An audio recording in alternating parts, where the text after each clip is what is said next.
ایک شخص اندھیری رات میں فجر کی نماز پڑھنے کے لیے گھر سے نکلا۔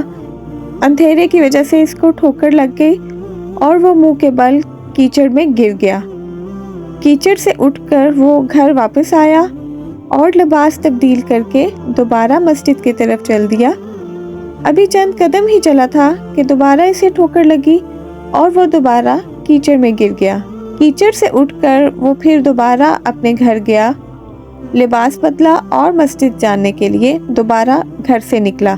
جیسے ہی وہ اپنے گھر سے باہر نکلا تو اس کے گھر کے دروازے پر اسے ایک شخص ملا جو اپنے ہاتھ میں روشن چراغ تھامے ہوئے تھا۔ چراغ والا شخص چپ چاپ نمازی کے آگے مسجد کی طرف چل دیا۔ اس مرتبہ چراغ کی روشنی میں نمازی کو مسجد پہنچنے میں کسی دشواری کا سامنا نہیں کرنا پڑا۔ وہ خیریت سے مسجد پہنچ گیا۔ مسجد کے دروازے پر پہنچ کر چراغ والا شخص رک گیا۔ نمازی اسے چھوڑ کر مسجد داخل ہو گیا اور نماز ادا کرنے لگا۔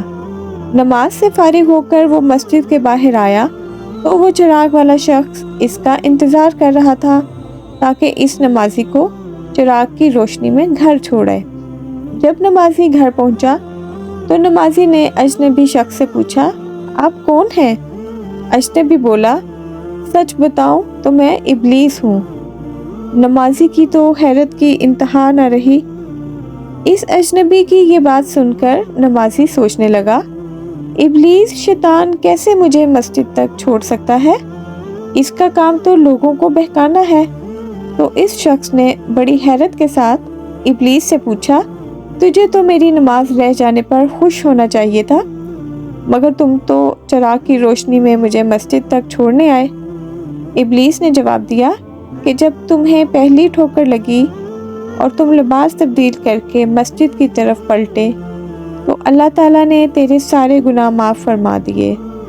جب تمہیں دوسری ٹھوکر لگی تو اللہ تعالیٰ نے تمہارے پورے خاندان کو بخش دیا، جس پر مجھے فکر ہوئی کہ اگر اب تمہیں ٹھوکر لگی تو اللہ تعالیٰ کہیں تمہارے اس عمل کی بدولت تمہارے سارے گاؤں کی مغفرت نہ فرما دے، اس لیے میں چراغ لے کر آیا ہوں کہ تم بغیر گرے مسجد تک جاؤ۔ اس شخص نے جیسے ہی یہ بات سنی تو اس نے اللہ تعالیٰ کی بارگاہ میں اپنا سر جھکا کر اللہ کا شکر ادا کیا۔ تو دوستو، یہ ہے ہمارے رب کی شان، سبحان اللہ۔